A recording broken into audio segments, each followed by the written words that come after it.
Hello and welcome to the Classical Guitar LPs podcast. I'm your host, Aaron Powell. For this episode, we'll be listening to the wonderful recording Concerto for Classic Guitar and Jazz Piano by Claude Bolling. The artists that are on this record are Alexandre Lagoya guitar, Claude Bolling, the composer, on piano, Michel Gaudry on the bass, and Marcel Sabiani on drums. This is a lot different than the other recordings we've been doing, so sit back and relax and enjoy this record. We'll be right back. I don't often try to summarize the recordings with one word. For this record, I'm going to make an exception, and I would just simply say unique. The Concerto for Classic Guitar and Jazz Piano is a unique product. It's a unique recording, and it's awesome. I've listened to this 7 or 8 times, which is a couple more than usual. A lot of times these recordings, a lot of the pieces I have heard many times before, if not that I've performed them myself, and so I usually am pretty intimately aware of how the music goes. That's not the case with this piece. I'm not a jazz musician at all. I do play a little bit of it, but I don't even want to say that I'm a jazzer, because that would be an insult to the folks who do spend their time in that craft. And so anyway, this is a really cool record. I love it. It is a 6-movement work, and on side A, we start off with Hispanic Dance with a blues touch. The second movement is Mexicaine, and the third is Invention. It's just so catchy, the very first one. Da-da-da-da-da-dum-dum, da-da-da-da-da-dum-dum. It just really grabs your attention, mainly because a lot of the things, for me, when I think of something with classic or classical guitar, I don't think of having a rhythm section. So it's a unique experience. It's cool. Love that first movement. It really catches one's interest right away. Following the Mexicaine is lovely. A lot of flowing lines, great melodies that happen. And then we have the Invention that happens, and oh my goodness, it's a busy number. To me, it's not any sort of a direct quotation of Bach, but gosh, you can hear the influence in there. You can hear the independent lines musically speaking to one another, interwoven. It's just awesome. So sit back, relax, be prepared to be surprised. And here is side 1 of Concerto for Classic Guitar and Jazz Piano.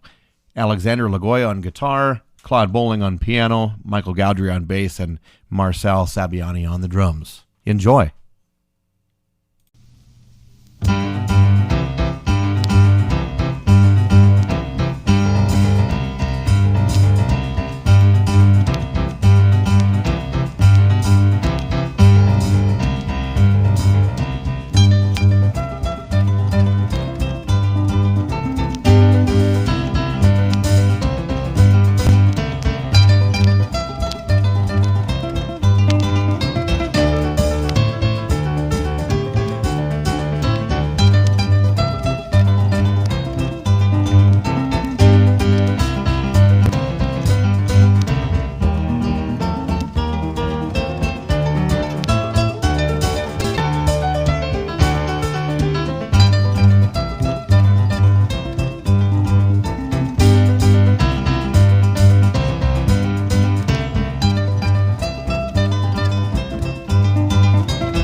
Well, I certainly hope you enjoyed that first side of the record as much as I did. It's awesome. And the second side does not disappoint either.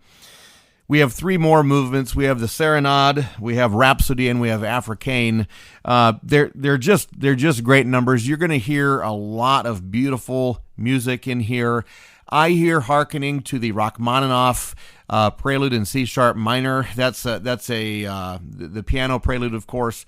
I hear a hearkening of that on this second side. I hear just a lot of rhythms, a lot of flashy stuff. This piece is super, super cool. One thing I'm really intrigued about it is I'm wondering if people out there who are listening to this recording, if you were in the jazz world, and you probably know who Claude Bolling is, above all of this. That's been sort of my thing. Like when we've gone over recordings of guitar players who happen to have a jazz life as well, we get a lot of hits on that, and I think that this may be one in the same category. One thing I learned about the guitar player on this, that would be Alexandre Lagoya, who of course I know of just from listening to guitar records all my life and CDs and tapes and all that kind of stuff. I did not know that Alexandre Lagoya was married to Ida Presti, and that's pretty cool. That's sort of some guitar royalty right there, and it's just a really unique thing. So love this recording. Love the whole thing about it. Very intrigued because as I did some research on this, I will say that it looks like the exact same recording occurred 5 years later in 1980 with none other than Angel Romero playing the guitar part. So it'll be fun to do some investigating and see if they played exactly the same thing or how the interpretations worked or any of that sort of stuff. So anyway, thanks very much for listening. If you are out there in internet land and listening to this podcast, I would encourage you to drop me a line. I'd love to hear from you on social media. You can get in touch with me by looking at anchor.fm/Powell Guitar. There are ways to get in touch with us on the socials through that website. You can also, if so desired, become a sponsor. I would love to be able to upgrade some of my studio equipment. My equipment is getting nicer and nicer with each and every month that goes by, but I would love to upgrade this place and really have some state-of-the-art equipment here and there to enhance your listening experience. So feel free to donate. No amount is too small or too large. So anyway, thanks for listening. You've been listening to the Classical Guitar LPs podcast. I'm your host, Aaron Powell, and enjoy side 2. Keep on a-playing.